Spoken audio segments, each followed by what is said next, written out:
প্রিয় দর্শক, আপনাদের সবাইকে আমন্ত্রণ জানাচ্ছি এটি নিউজের প্রতিদিনের আয়োজন পলিটিক্স প্লাস দেখার জন্য।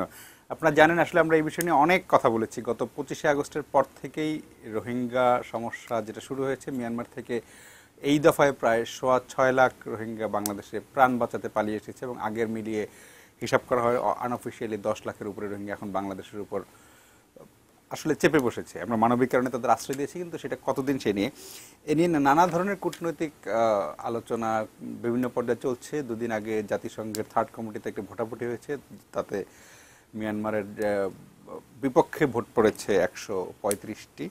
কিন্তু আজকে মিয়ানমারের রাজধানীতে আসেম সম্মেলন শুরু হয়েছে, যেখানে 51টি দেশের পররাষ্ট্রমন্ত্রীরা সেখানে অংশ নিচ্ছেন। তার চেয়ে বড় কথা, আজকে সেখানে চীন একটি প্রস্তাব দিয়েছে এই সমস্যা সমাধানের। সেই ফর্মুলাটি হলো, তাদের 3টি প্রস্তাব দিয়েছে। চীন খুবই গুরুত্বপূর্ণ, কারণ এই ইস্যুতে চীন মিয়ানমারের নিকট প্রতিবেশী এবং বলা হয় যে আসলে চীনের প্রশ্রয়েই তারা অনেকগুলো কাজ, অপকর্ম বলি আর যাই বলি, সেগুলো করতে পারে। ফলে চীনের প্রস্তাবনাটা খুবই গুরুত্বপূর্ণ এবং তারা বলছে বাংলাদেশ যেমন চীনের বন্ধু, মিয়ানমারও বন্ধু। ফলে তারা চায় সমস্যার একটি কার্যকর সমাধান।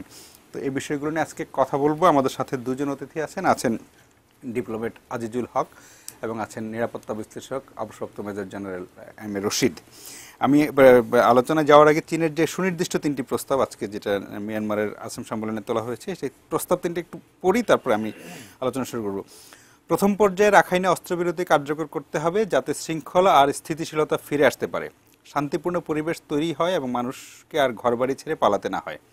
2 নম্বর প্রস্তাব, অস্ত্রবিরতি কার্যকর হলে বাংলাদেশ ও মিয়ানমারকে আলোচনার মাধ্যমে একটি সমঝোতায় পৌঁছাতে হবে, যাতে রোহিঙ্গা প্রত্যাবাসনের পথ তৈরি হয়।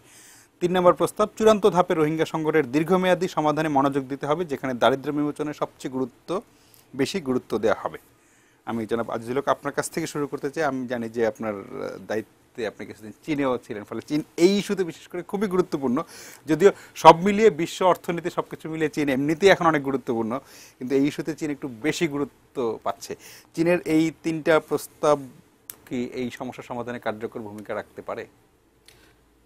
আপনাকে ধন্যবাদ। প্রথম যে কথাটি আমি বলতে চাই যে ইট ওয়াজ এ ভেরি হ্যাপি ডেভেলপমেন্ট যে Chinese foreign minister visited Bangladesh. উনি দুদিন আগে বাংলাদেশ থেকে গেছেন, বাংলাদেশ থেকে মিয়ানমারের কাছে। আমাদের একটা প্রত্যাশা ছিল যে বাংলাদেশ এবং মিয়ানমারের যেসব কমন ফ্রেন্ডস আছে, তারা এই সমস্যাটার সমাধান করার জন্য একটা মিডিয়েটরি রোল, একটা মধ্যস্থতাকারীর ভূমিকা অবতীর্ণ হবেন। তো সেটা আমাদের বেশ সাজেশনও ছিল এবং সেটাই প্রত্যাশা ছিল এবং সেটাই আমরা দেখতে পাচ্ছি। কিন্তু এখন চায়না যদিও ইউএনএসসিতে এখনও একটা প্রতিকূল অবস্থান নিচ্ছে আমাদের জন্য, তথা মিয়ানমারের যে মিয়ানমারের পক্ষে কিছু তাদের, আমি বলছি যে মিয়ানমারের যে রিফিউজি তাদের এগেনস্টে যাচ্ছে, কিন্তু তারপরে উনি আসছেন এখানে। এটাই প্রমাণ করে যে তারা যেটা আমরা আশা করছিলাম যে common friend of Bangladesh and Myanmar, তার একটা কনস্ট্রাকটিভ রোল প্লে করবে, সেটাই কিন্তু নির্দেশ করছে, সেটাই কিন্তু আমরা দেখতে পাচ্ছি। তো এটাও উনি বলেছেন যে তারা এটা করবে এবং কোনো পক্ষপাতিত্ব ছাড়া। তারা বাংলাদেশ এবং মিয়ানমারকে দুজনকেই দুটো দেশকে ঘনিষ্ঠ বন্ধু মনে করে এবং সেজন্য তারা আমাদের অলমোস্ট অ্যাসিওর করেছে যে তারা একটা very neutral role and constructive role play করবেন। তো এখন আমি দেখছি এই যে 3টা প্রস্তাব তারা যে করেছেন 3 স্তরের। প্রথম পর্যায়ে যে অস্ত্রবিরতি কার্যকর করতে হবে এবং এখানে একটা শান্তিপূর্ণ পরিবেশ ফিরিয়ে আনতে হবে, এটা তো আমরাও চাই ডেফিনেটলি, যাতে করে এরা ফিরে যাওয়ার, এদের প্রত্যাবাসনের একটা পরিস্থিতি তৈরি হয়।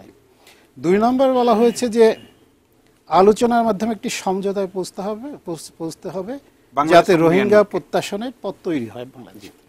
এখানে একটু ক্যাচ আছে যে আলোচনার মাধ্যমে। এখন দি প্রবলেম যেটা আমরা ভয় করছি শুরু থেকেই, এবং আমাদের যে পাস্ট এক্সপিরিয়েন্স আছে, যে 1993 যে এগ্রিমেন্ট হয়েছিল 2 দেশের ভিতরে এই প্রত্যাবাসনের বিষয়ে, সেখানে যে ভেরিফিকেশন প্রসিডিউরের কথা বলা হয়েছিল, তাতে করে যে তারা যে ওই দেশের নাগরিক ছিল তার একটা ডকুমেন্ট দেখাতে কিন্তু তাদের তো কোনো পাসপোর্ট বা কোনো রকম সে ডকুমেন্টেশন কথাই নেই আমি বলছি। এখন এই যে এই লোকেরা তখনও কিন্তু তারা ডকুমেন্ট, প্রথমত কথা হলো যে ডকুমেন্ট তাদের তেমন কিছু দেয়া হয়নি। 1982 সিটিজেনশিপ লর মাধ্যমে তাদেরকে স্টেটলেস করে দেওয়া হয়েছে, দে লস্ট দেয়ার সিটিজেনশিপ। এরপরে বিভিন্ন সময়ে তাদেরকে সাময়িকভাবে ওই রেসিডেন্ট কার্ড দিতে চেষ্টা করা হয়েছে, যেখানে একটা জায়গা ছিল উল্লেখ করতে হবে যে তারা বেঙ্গলি। এই কথাটা তারা অনেকে মেনে নেননি, যার ফলে ডকুমেন্টেশন নাই কোনো তাদের, যার ফলে ওটার ডকুমেন্ট তারা পাননি। আর যদি মনে করেন কোনো ডকুমেন্ট কারোর কাছে থেকেই থাকে যেটা প্রুভ করে যে তার অ্যানসেস্টার্স ওই দেশে ওখানে ছিল, তিনিও ছিলেন, তারাও ছিলেন ওখানে, এই যে তারা ওখানে তাদের জন্ম হয়েছে, ওখানে তারা বাস করেছেন, এর সপক্ষে যদি কোনো ডকুমেন্ট থেকেও থাকে, কিন্তু এই জ্বালাও পোড়াও, হত্যা, রেপ, লুণ্ঠন, তারপর আর্সন অ্যাটাক, এর ভেতরেও তারা জান নিয়ে পালিয়েছে। অনেকে তো কাগজপত্র কিছু আনার সুযোগও ছিল না, সুযোগ ছিল না। এবং আপনার যেভাবে তারা দেশে এসেছে, সাগর, নদী, বিল মানে ঝাঁপিয়ে তারা দেশে এসেছে, তাদের বুড়োদের নিয়ে, বাচ্চাদের নিয়ে, তাদের কি এই কাগজ আনার কোনো সুযোগই সময় নেই। সুযোগ আর তাদের যে গ্রামগুলো ছিল সেগুলো তো একদম পুড়িয়ে মাটিতে দিয়েছে। মিশিয়ে দেওয়া সেটাই হয়েছে, একদম বলছি গ্রামের যে কোনো তখন অস্তিত্ব নেই। এখন এদের কাছ থেকে কিভাবে আমরা আশা করতে পারি যে তারা ডকুমেন্টেশনটা কিভাবে? এখন যদি আমরা ভেরিফিকেশন প্রসেস যেটা আগে ফলো করা হয়েছে সেটা এখনো ফলো করা হয়, তো কেউই যেতে পারবে না। আই টেল ইউ যে সেইটা যদি আমরা মেনে নিই, তাহলে জাস্ট এ স্মল ফ্র্যাকশন, মনে করেন 10-15,000 ম্যাক্সিমাম, তার বেশি যাবে বলে আমার মনে হয় না। কাজেই আমাদের পজিশন হওয়া উচিত, আমি মনে করি এই যে the whole world has witnessed them coming from Myanmar. দেখছে, সারা পৃথিবী দেখেছে, যে টেলিভিশনে দেখছি, স্যাটেলাইট পিকচার দেখাচ্ছে, তাদের villages have been burn to the ground. তো এখানে on arrival in Bangladesh, UNHCR এবং অন্যান্য যে জাতিসংঘের যে সংস্থাগুলো ছিল এবং Bangladesh authorities, they are working together, তারা একটা রেজিস্ট্রেশন করেছে। এই মিয়ানমার অথরিটিজকে এটা মেনে নিতে হবে, এই রেজিস্ট্রেশন অনুযায়ী তাদেরকে ফিরিয়ে নিতে হবে। কিন্তু সেটা তারা সহজে মানবে বলে আমার বিশ্বাস হয় না। কিন্তু তাদেরকে যদি আমরা এটা মানাতে না পারি, এইটা তাহলে কিন্তু কাজ হবে না। কাজেই ওই যে 2 নম্বর কথাটা, সমঝোতার মাধ্যমে, আলোচনার মাধ্যমে সমঝোতায় পৌঁছানো, হ্যাঁ, তো সেটা কতদিনে সমাধান হবে বা আদৌ সমঝোতায় পৌঁছানো যাবে কিনা, দ্যাট ইজ ডাউটফুল। আর চূড়ান্ত ধাপে বলা হয়েছে যে রোহিঙ্গা সংকটের দীর্ঘমেয়াদী সমাধানে মনোযোগ দিতে হবে, যেখানে দারিদ্র্য বিমোচনে সবচেয়ে বেশি গুরুত্ব দেওয়া হয়। It's not a point at all, আমি বলবো। তার কারণ হলো যে দারিদ্র্যটা হয়েছে কিভাবে, they were made stateless in the first place. তো স্টেটলেস যখন করা হলো, তাদের স্বাস্থ্য সুবিধা, তাদের পড়ালেখার সুবিধা, তাদের কর্মসংস্থান, এসব কিচ্ছু থাকছে না। তো তারা কিভাবে দারিদ্র্য বিমোচন করবে? The main hurdle is this statelessness. তাদেরকে প্রথমে তাদের স্বীকৃতি দিতে হবে আগে। তারা তো ওই দেশের নাগরিক ছিল। এই যে 6 লক্ষ যারা এসছে এখন, none of them were born in Bangladesh. কেউ তারা এখানে থাকেনি। All of them were born in Myanmar. They lived in Myanmar. এবং কেউ যদি বাংলাদেশ থেকে গিয়েও থাকে তো 47-এর আগে গেছে, তারপরে তো বহুকাল আগে। এবং এখন এই যে তারা ওখানে নাগরিকই ছিল। 1982-তে সামরিক সরকার, সামরিক জান্তা তাদের স্টেটলেস করে দিল। তো সমাধান কি? সমাধান হলো তাদের স্টেটলেস, তাদের যে সিটিজেনশিপ, রিস্টোর দি সিটিজেনশিপ। তাহলে তো অনেক সমস্যার সমাধান হয়ে যায়। দারিদ্র্য বিমোচন, তারা এজ এ সিটিজেন, অনেক পরের কথা, আগে তো স্বীকৃতি চাই, তারপর এবং আপনি যদি সিটিজেন হিসেবে, then all the rights will come. জি জি, জনাব জেনারেল রশিদ, এই যে এটা ঠিক যে চীনের এই রকমের একটা প্রস্তাব একটু অবশ্যই ডেভেলপমেন্ট, কারণ চীন একদম যে অবস্থায় ছিল, যেমন আমরা জানি যে 2 দিন আগে যে 3rd কমিটির মিটিংয়েও তারা কিন্তু প্রস্তাবে কিন্তু তারা মিয়ানমারের পক্ষে ভোট দিয়েছে, বাংলা মানে এই রোহিঙ্গাদের বিপক্ষে। এখানে তাদের প্রস্তাবটা একটা ডেভেলপমেন্ট, কিন্তু উনি যেটা বললেন যে আলোচনার মাধ্যমে সমঝোতায় পৌঁছানো বা ইত্যাদি, এইগুলো কিন্তু অনেক লম্বা প্রসেসের ব্যাপার। সংখ্যাটা যদি আমি এখন 10 লাখ ধরি, এই 10 লাখকে যদি যাচাই বাছাই সত্যি সত্যি আন্তরিকভাবে করা হয়, তাহলে সেটা 30-40-50 বছরের মতো একটা ব্যাপার লাগবে আর কি, সবাইকে ফিরে নিতে, যদি তারা নিতেও চায়, এমন একটা ব্যাপার আর কি। তো এখানে আসলে সমস্যার মানে এখন যেই আসেম সম্মেলন চলছে মিয়ানমার, সেখান থেকে কি কোনো কার্যকর কিছু পাওয়া সম্ভব কিনা? আসেম সম্মেলন তো কোনো কার্যকরী না, মানে এটির জন্য ওই সম্মেলনের ম্যানিফেস্টো নেই।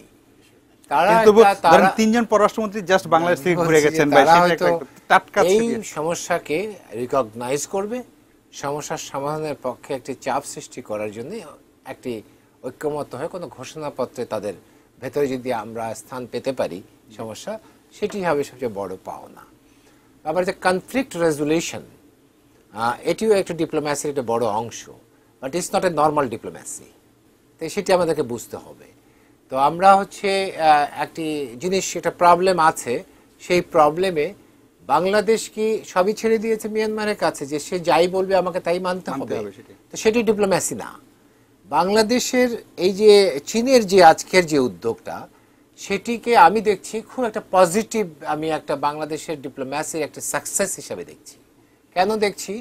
যে তাই এখানে যতগুলো আন্তর্জাতিক উদ্যোগ হয়েছে, জাতিসংঘের নিরাপত্তা পরিষদে যতগুলো উদ্যোগ উঠেছে, সবগুলোতে চীন ভেটো মেরেছে, ভেটো মারার হুমকি দিয়েছে, যার ফলে নিন্দা প্রস্তাব পাশ হতে পারেনি। এবং জাতিসংঘের মহাসচিব ও বাংলাদেশকে সাজেস্ট করেছে যে যতক্ষণ না চীন এটির পক্ষে আসবে ততক্ষণ এই সমস্যার সমাধান করা যাবে না।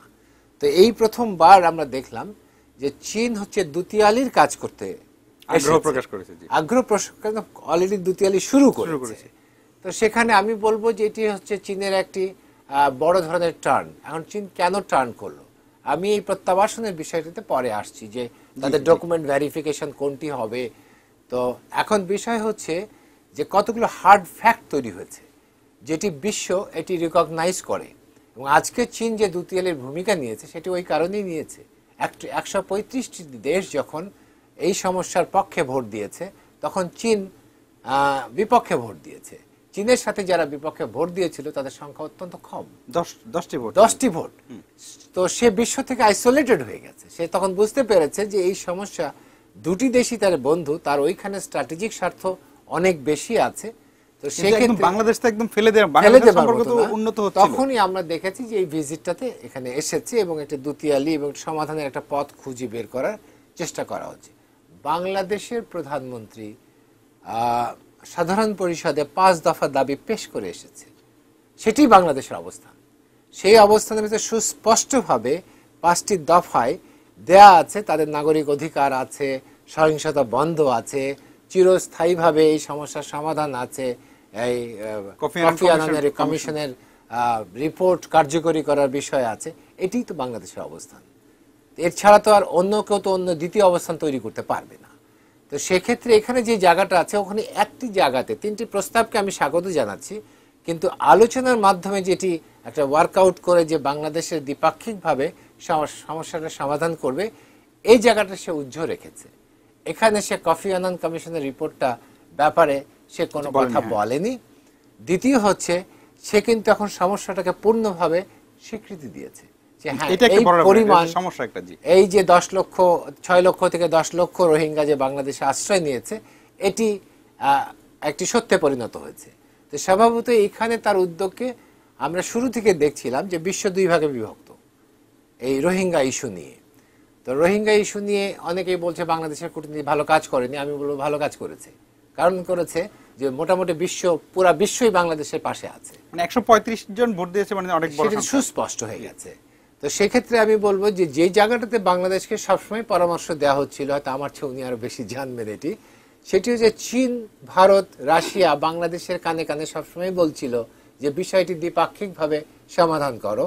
চীন বারে বারেই বলতে চেয়েছে, রাশিয়াও একই কথা বলেছে, এটি মিয়ানমারের আভ্যন্তরীণ বিষয়। সেজন্য সে আভ্যন্তরীণভাবে যখন দেখেছে যে এই দ্বিপাক্ষিকতার ভিতরে বাংলাদেশের একটা ভীতি আছে। কি ভীতি আছে? আন্তর্জাতিক চাপ সরে গেলে বাংলাদেশ মিয়ানমারের সাথে এই আস্থা সম্পর্ক নেই যেখানে তাকে আস্থায় নেওয়া যায়। তো সে জানে যে সে একটা চুক্তি করবে বিশ্বের এই চাপ থেকে উদ্ধার পাওয়ার জন্য, মুক্ত হবার জন্য, বাট যখনই এই চাপটা চলে যাবে তখনই সেটাকে অস্বীকার করবে। কারণ তাদের যে অতীতের চরিত্র যদি আমরা বিশ্লেষণ করি, বাংলাদেশের যে আন্তর্জাতিক সাহায্য পাওয়ার জন্য তারা এই সমস্যা দিয়ে সে কথা বলছি যে তারা এই চাপ থেকে মুক্ত হওয়ার জন্য একটা কৌশল হিসেবে যদি এটা দেখে, দ্বিপাক্ষিক, তাহলে কিন্তু সমস্যার সমাধান হবে না। বাংলাদেশ সেই জন্য সবসময় বলেছে যে এটি বহুপাক্ষিক না হলেও দ্বিপাক্ষিক যোগ এক, মানে ইউএন থাকতে হবে, এটি বাংলাদেশের অবস্থান। তো এই সুস্পষ্ট অবস্থানের মধ্যে যখন এসেছে, তখন এখানেও পরামর্শ তিনি বাংলাদেশে দিয়ে গেছেন যে দ্বিপাক্ষিক আলোচনার ভেতরে সে কিন্তু একটা কথা বলেছে যে আমি কোনো পক্ষপাতিত্ব করব না, নিরপেক্ষ অবস্থান থেকে সে মধ্যস্থতা করবে, সেটি একটি বড় দিক। আর যেটাকে আমি মনে করছি যে আমরা এর আগের টক শোতে হয়তো আপনি দেখেছেন, যদি আমি সবসময় আশাবাদী ছিলাম, হয়তো খেয়াল করেছেন সবাই কিছুটা, আমি বোধহয় খুব বেশি আশা পোষণ করেছিলাম। তো সেই জায়গাটাতে আমরা একটু আশার আলো দেখছি যে এখন এটি এমন একটা পর্যায়ে চলে গেছে, এখন পশ্চিমা বিশ্বের সাথে চীনের যে প্রক্রিয়াগতভাবে যে পার্থক্যটা হয়েছে, সেখানে যুদ্ধ অপরাধ, মানবতা বিরোধী অপরাধ সংগঠিত হয়েছে। এটি কি অ্যাকাউন্টেবল হবে কি হবে না? পশ্চিমা বিশ্ব হচ্ছে এটি অ্যাকাউন্টেবল করতে চাচ্ছে যারা করেছে, যদিও তারা মুখে সুস্পষ্টভাবে বলেছে যে মিয়ানমারের সেনাবাহিনী এটার জন্য দায়ী। তারা আবার অং সান সুচিকে একটু আলাদা করে দেখছে, যে রাজনৈতিক সরকার এবং সামরিক কর্তৃপক্ষকে তারা আলাদা করে দেখছে, এবং তার পূর্ণ ক্ষমতা অং সান সুচির নেই। তো সেই ক্ষেত্রে তারা সামরিক কর্তৃপক্ষকে বিচারের আওতায় আনতে চাচ্ছে, অ্যাকাউন্টেবল করতে চাচ্ছে। সেখানে চীনের বড় ধরনের আপত্তি আছে, চীন বা রাশিয়ার। তো সে কারণেই ওরা চাচ্ছে যে এটি যদি আভ্যন্তরীণ দ্বিপাক্ষিকভাবে যদি সমস্যার সমাধান হয়, তাহলে তাদের যে মানবতা বিরোধীর অপরাধের যে বিচারের চাপটা সেটা কমে যাবে। এখন আমার মনে হয় যে এই প্রবাহ যখন শুরু হয়েছে, এখানে আমরা দেখতে পাচ্ছি যে পশ্চিমা বিশ্বের যে ভয়েসটা এবং তাদের যে উদ্যোগটা সেটি খুব সুস্পষ্ট। আমরা রেক্স টিলারসনকে যখন সে ভিজিট করেছে, সেখানে প্রথমে ইকোনমিক স্যাংশন প্রায় হয়ে যাচ্ছিল, তাদের আইন পরিষদে প্রস্তাব পাশ হয়ে যাচ্ছে, তবু একটি কথা তারা রেখেছে, সেটি হচ্ছে টার্গেটেড স্যাংশন।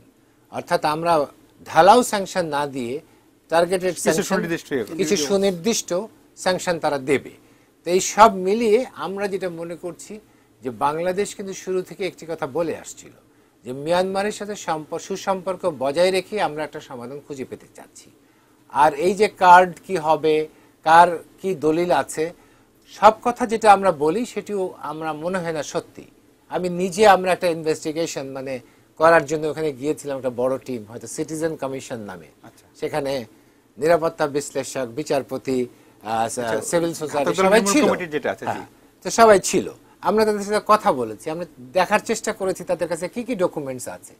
তো তাদের বেশ কিছু ডকুমেন্টস তাদের কাছে আমরা দেখেছি, এবং জমি জমার দলিলও আছে, সেটি তার ওখানকার রেসিডেন্সি প্রমাণ করে। কিন্তু পরবর্তীতে এর উপরে তাদের যে খাজনা ট্যাক্স নেওয়া সেটি তারা বন্ধ করে দিয়েছিল। কিন্তু পুরাতন অনেক কিছু পাওয়া যাবে। প্রশ্নটা ওটি না, প্রশ্নটা হলো যে মিয়ানমার যে শর্তে সমাধান চাইবে, বাংলাদেশকে যে সেই শর্তেই সমাধান মানতে হবে, আমি এটির ঘোর বিরোধী। কারণ আমরা যে 5 দফা মাননীয় প্রধানমন্ত্রী দিয়েছে, সেটির ভিত্তি ধরেই আমরা সমাধান খুঁজে বের করব। আমার মনে হয় যে এটিও তো সবাই জানে, বিশ্বের সবাই জানে যে বাংলাদেশের অবস্থান কি। তা আমার মনে হয় এই ক্ষেত্রে ঠিক সমাধানের আমরা কিছু আলো দেখতে পাচ্ছি, সেটি হচ্ছে সবচেয়ে পজিটিভ। আমরা একটা বিরতিতে যাব, বিরতির পরে আবার আলোচনায় ফিরবো। প্রিয় দর্শক, আশা করি ফিরে এসে আপনাদের সঙ্গেই পাবো।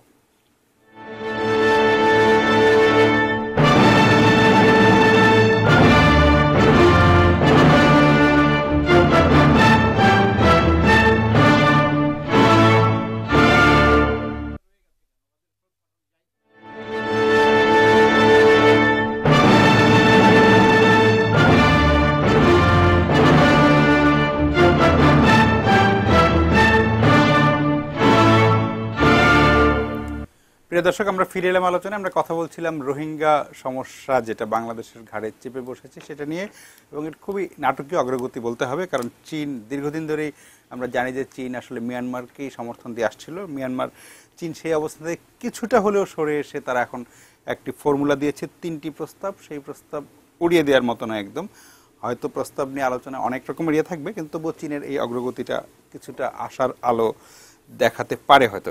জনাব আজিজুল হক, একটা জিনিস বারবার বলা হয় যে এই আমাদের এই প্রতিবেশীদের মধ্যে ভারতও এই ইস্যুতে ঠিক আমাদের সরাসরি পাশে, যেমন জাতিসংঘের 3rd কমিটিতে তারা ভোটদানে বিরত ছিল, চীন তো সরাসরি মিয়ানমারের পক্ষে অবস্থান। এখানে একটা জিনিস আমার এমনিতে বারবার মনে হয় যে সবাই বলে যে যার যার স্বার্থ শেষে দেখবে, অবশ্যই দেখবে, কিন্তু সব স্বার্থের বাইরেও কি মানুষের ন্যায্যতা, মানবিকতা, সেই জিনিসগুলো তো বিবেচনা করতে হবে।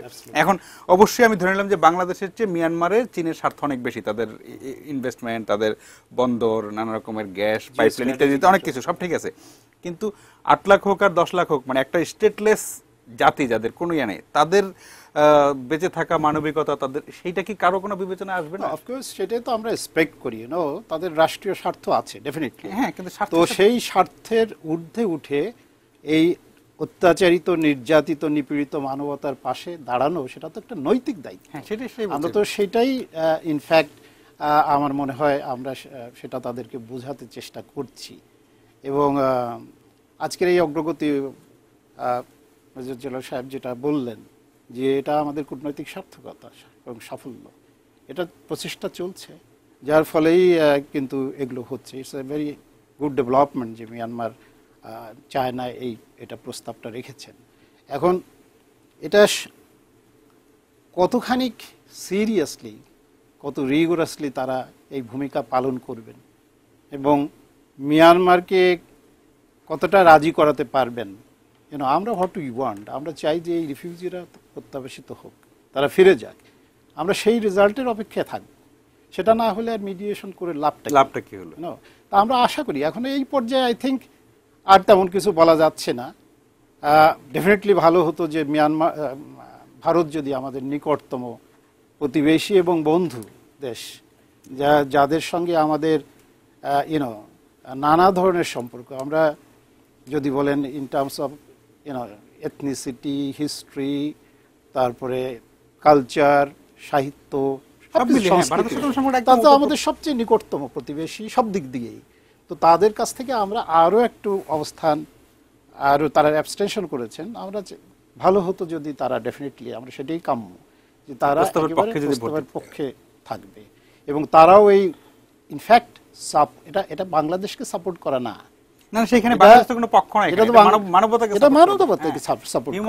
আমরা তো একটা আমাদের চেপে বসেছে, তাই we have no issue with Myanmar, কোনো আমাদের তাদের সাথে কোনো ইরিটেন্টও নাই। এবং এই ইস্যু যেমন মানে জাতিসংঘের থার্ড কমিটিতে ভোটাভুটি, সেই ভোটাভুটিতে বাংলাদেশ কোনো পক্ষও ছিল না। প্রস্তাব তুলেছে ওআইসির প্রস্তাব তুলেছে সৌদি আরব, ফলে বাংলাদেশ এখানে কোনো পক্ষই না। মিয়ানমারের মানবাধিকার পরিস্থিতি না, আমরা তো জাস্ট মানবিক কারণে তাদেরকে আসছে। সেখানে সিদ্ধান্তগুলো হচ্ছে যে প্রত্যাশিত সিদ্ধান্তগুলো হচ্ছে তাদের অনুকূলে হতে হবে, এই আর্ত এবং নির্যাতিত, নিপীড়িত মানবতার পাশে দাঁড়াতে তাদেরকে অনুরোধ করা হচ্ছে এবং সেই সিদ্ধান্তগুলো যেন তাদের অনুকূলে হয়, এটাই তো প্রত্যাশা, আমাদের তো কিছু না। দে আর নট হেল্পিং বাংলাদেশ, সেটাই। তারা তো এইসব ডিসপ্লেসড ফোর্সিবলি ডিসপ্লেসড মিয়ানমার ন্যাশনালস, তাদের পাশে আমরা দাঁড়ানোর জন্য তাদেরকে আমরা আহ্বান জানাচ্ছি। জেনারেল রশিদ, এই প্রসঙ্গে একটা কথা, যে এই যে ভারতের অবস্থানটা, ভারতের সাথে বাংলাদেশের, উনি যেটা বললেন যে নিকট প্রতিবেশী, এবং কয়েকদিন আগে ভারতের পররাষ্ট্রমন্ত্রী যখন বাংলাদেশ সফর করে গেলেন, উনি বললেন যে প্রতিবেশী সবার আগে এবং প্রতিবেশীরা আগে, বাংলাদেশ সবার আগে। কিন্তু ঠিক পুরো রোহিঙ্গা ইস্যুতে ভারতকে যতটা আমাদের সাথে তাদের সম্পর্কের, এখন এই বর্তমান সরকারের সাথে ভারতের সম্পর্কটা যেই মাত্রার উষ্ণ, রোহিঙ্গা ইস্যুতে ঠিক অতটা সমর্থন আমরা পাচ্ছি না। বিশেষ করে আমি যদি এভাবে বলি, অবশ্যই বাংলাদেশের কূটনৈতিক অনেক ডেভেলপমেন্ট আছে, কিন্তু ভারত, ইভেন শ্রীলঙ্কা, নেপালও ভোটদানে বিরত ছিল, চীন, মানে সব মিলিয়ে আমরা কি একটু, যদিও আমরা মানবিক দিক দিয়ে অনেক আগানো, কিন্তু কূটনৈতিকভাবে এই অঞ্চলে কি আমরা একটু পিছিয়ে পড়ছি কিনা? আমি এটা কূটনীতির দোষ দিচ্ছি না, সেটি হচ্ছে যে জিও স্ট্র্যাটেজিক যে ইন্টারেস্টটা আছে সেটির ক্ষেত্রে এটি ঘটেছে। প্রতিবেশী এখানে যেটি হচ্ছে যে আমরা পাচ্ছি না কাদেরকে, যারা বাংলাদেশের প্রতিবেশী নাহলে মিয়ানমারের প্রতিবেশী, হ্যাঁ, মানে পারস্পরিক স্বার্থ সবার সাথে, যাদের সাথে স্বার্থের সম্পৃক্ততা অনেক বেশি জড়িয়ে আছে। তো আপনি যে এক্সপেকটেশনটা করেছেন এটা ঠিক, যে আমরা যাদের সাথে নিয়ে বন্ধুত্ব করে আমরা দক্ষিণ এশিয়ার একটা সংহতি তৈরি করেছি, ভারত, শ্রীলঙ্কা, নেপাল, ভুটান, তো আমরা পারস্পরিক ডেভেলপমেন্টের জন্য যে কানেক্টিভিটি তৈরি করছি, বিবিআইএন করেছি, বিমস্টেক করা হয়েছে, তো বিসিআইএম রয়েছে। তো এই সবগুলোর ভেতরে যে একটা আস্থা, যে একটি পারস্পরিক আস্থা যেটা তৈরি হয়েছিল, সেই জায়গাটা এই রোহিঙ্গা ইস্যুটাকে আমি দেখেছি যে এই সমস্ত উদ্যোগগুলোকে থমকে দিয়েছে। তো থমকে দিলে এই উদ্যোগগুলোর তো একমাত্র বেনিফিশিয়ারি বাংলাদেশ না, এটা হলো রিজিওনাল একটা ইনিশিয়েটিভ। তো সেই ইনিশিয়েটিভগুলো যখন আটকে গেছে, এমনকি চীনের যে সবচেয়ে বড় উদ্যোগ যেটাকে আমরা বলছি ওয়ান বেল্ট ওয়ান রোড আর বেল্ট অ্যান্ড রোড ইনিশিয়েটিভ, সেটিও এটি দ্বারা আক্রান্ত থমকে গেছে। তো সেই ক্ষেত্রে ভারতকে আমরা চেয়েছিলাম যে বাংলাদেশের সমস্যা হচ্ছে ভারতের সাথে এত বন্ধুত্ব, ভারত অবশ্যই বাংলাদেশের পক্ষে হয়েই রোহিঙ্গাদের পক্ষে কাজ করবে। তো সেক্ষেত্রে ভারত সেভাবে কাজ করেনি। তো না করার পেছনে কি আছে, যে সেটি না হলেও যেটি আছে যে বাংলাদেশ কিন্তু আলটিমেটলি উইন ওভার করছে। এখান থেকে উত্থিত যে ঝুঁকিগুলো আছে, সেই ঝুঁকিগুলো শুধু বাংলাদেশকেই ঝুঁকিপূর্ণ করছে না, ভারত, চীন, মিয়ানমার সব প্রতিবেশীকেই করবে।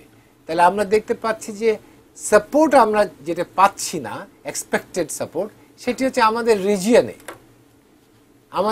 চীন আমাদের বন্ধু, সে আমাদের বিপক্ষে ভেটো দিচ্ছে। ভারত আমাদের বন্ধু, সে বলছে ভোট দানে বিরত। তারপরে হচ্ছে শ্রীলঙ্কা, ভুটান, সবগুলো, নেপাল। আবার দেখা যাচ্ছে পশ্চিমা বিশ্ব খুব বেশি সক্রিয়, এবং এদের ইউরোপিয়ান ইউনিয়ন, আমেরিকা, অস্ট্রেলিয়া, এরা সবাই সক্রিয়। তো এখানে একটা নতুন ল্যান্ডস্কেপ তৈরি হয়েছে।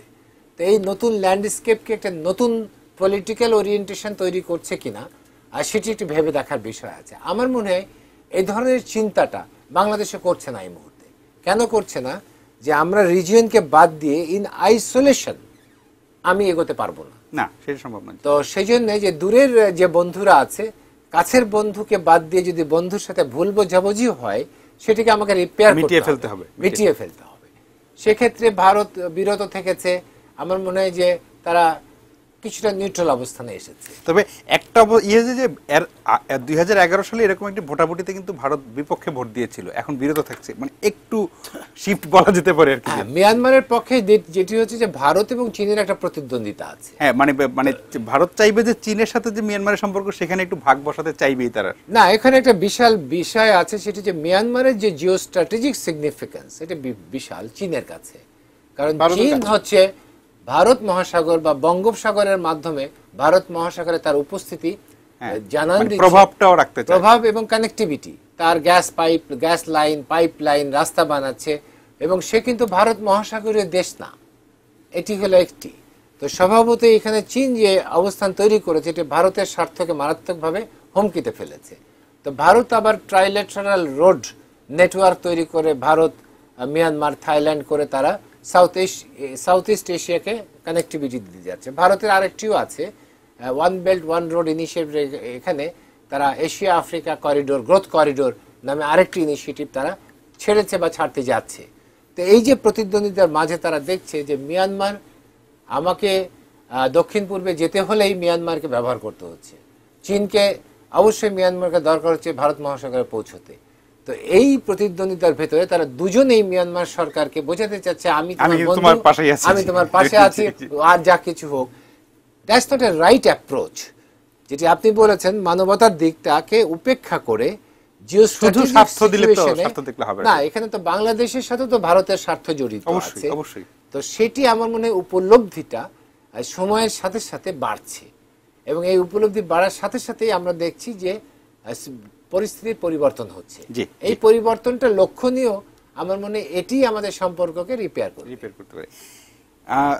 জেনারেল রশিদ যেটা বলেন, একটা শঙ্কার কথা বলেন, উনি যদিও মানে বিস্তারিত করেনি, আমি সেই সংখ্যাটার কথা বলি। কালকে আমরা এই অনুষ্ঠানে এই বিষয় নিয়ে কথা বলছিলাম, সেখানে একজন ডিপ্লোমেট বলছিলেন যে আপনারা যখন দিনের পর দিন কোনো একটা জাতির উপর এরকম নিপীড়ন চালাবেন, তখন সেই জাতির কিছু একটা অংশ যদি অস্ত্র হাতে তুলে নেয়, সেটা কিন্তু খুব মানে অস্বাভাবিক হবে না, ন্যায় অন্যায়ের পরে কিন্তু অস্বাভাবিক হবে না। তার মধ্যে কেউ এই 10 লাখের মধ্যে 10,000 বা 5,000 বা 500 তো অস্ত্র হাতে তুলে নিতে পারে।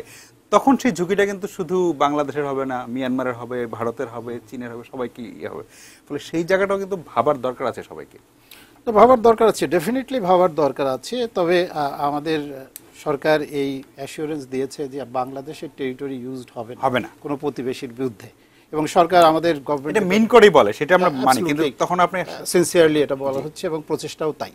কিন্তু যেটা ভয় সেটা হলো যে যেটা বলা হয়, এই যে নির্যাতিত নিপীড়িত জনগণ বা এদের মাঝ থেকেই কিন্তু এই ইন্টারন্যাশনাল টেররিস্ট গ্রুপ যারা আছে, তারা খুবই উর্বর ভূমি হবে এখানে, উর্বর ভূমি হয়ে থাকে, এবং তারা কারা কারা আমি নাম করতে চাই না, তাদের একটা প্রচেষ্টা থাকতে পারে এখান থেকে রিক্রুট করার, এবং বাংলাদেশ না চাইলেও আপনি 10 লাখ লোককে তো আপনি মনিটর করে করা রাখতে যায় পারবেন না। না।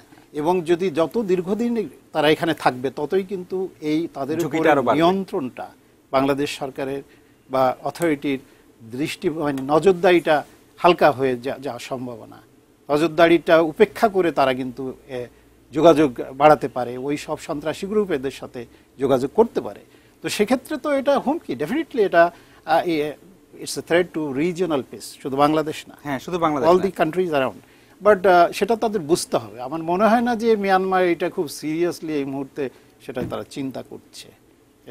কিন্তু চিন্তা করাটা তো অবশ্যই, কারণ অবশ্যই। যেই আরসার মানে অজুহাত দিয়ে তারা এত বড় অ্যাটাক শুরু করলো, সেই আরসা কিন্তু এখন হাওয়ায় মিলিয়ে গেছে। ইনফ্যাক্ট কথা হলো যে আরসা তো অনলি নামে আছে। হ্যাঁ, মানে মনেই হচ্ছিল যেন আরসাকে এরকম একটা কয়েকটা ক্যাম্পে হামলা করার জন্য সৃষ্টি করা হয়েছিল, হামলা করিয়ে দেওয়া শেষ, চলে গেছে, আর তারপরে কোনো সেনাবাহিনী activities নেই। বাকিটা করে দিল। হ্যাঁ, আরসা ইনফ্যাক্ট এটা কোনো থ্রেটই না তাদের জন্য।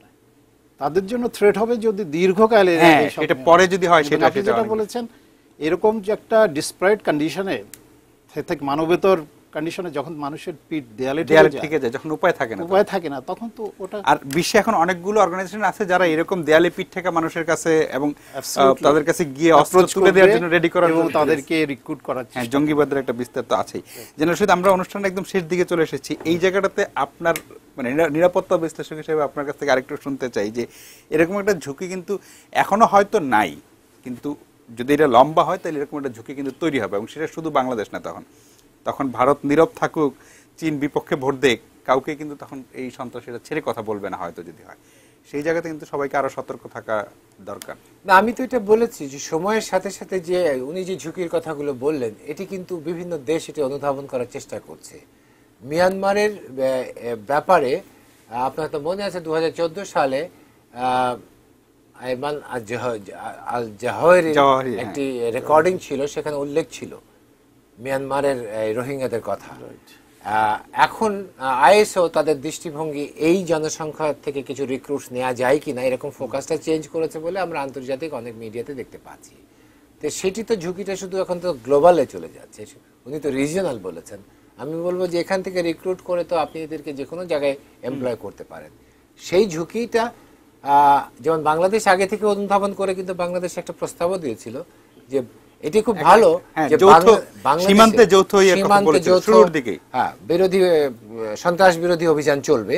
আরেকটি হচ্ছে যে বাংলাদেশের যে রাষ্ট্রীয় পলিসি, যেটি হচ্ছে zero tolerance to the terrorism এবং ল্যান্ড ব্যবহার করতে দেয়া হবে না, এটি কিন্তু মিয়ানমারের জন্য একটি বড় ধরনের সুবিধা দিচ্ছে। তো কিন্তু এই সুবিধা তো আমরা উঠিয়ে নিতে চাচ্ছি না, কারণ উঠিয়ে নিলেই তো পুরো বিশ্ব ঝুঁকিতে পড়বে। তো সেখানে আমার মনে হয় যে এটি অনুধাবিত হচ্ছে বলেই সবাই এখন এই সমস্যাটা দ্রুত সমাধানের পক্ষে তাদের চাপকে বৃদ্ধি করেছে। আমরা দেখেছি চীন তার অবস্থান থেকে সরে এসেছে, ভারত নিউট্রালে চলে এসেছে। এখন সে এই সমস্যার সমাধানের পথ বাংলাদেশের পক্ষে আসার দরকার নেই, ন্যায্যতার পক্ষে থাকলেই হয়। ওই ন্যায্যতা, তো সেখানে এই পক্ষে আমরা ঝোঁক দেখছি। তাতে আমি মনে করছি যে অদূর ভবিষ্যতে যে আমাদের যে আলোচনাটা হবে, সবাই বিশ্ব কূটনীতিকরা কিন্তু আশা করছেন যে দ্বিপাক্ষিক ভিত্তিতে একটা চুক্তি খুব খুব দ্রুতই হচ্ছে, এরকম একটা ধারণা আমি বিশ্বের বাজারে দেখতে পাচ্ছি ছড়িয়ে পড়েছে। তো সেটি যদি হয়ে থাকে তাহলে যারা আমাদের সাথে ছিল না তারা তো মনে করবে যে আমি তো বাদ পড়ে গেলাম, তখন সবাইকে যোগ দিবে, তখন আমাদের রিজিওনাল কোহেশনটা।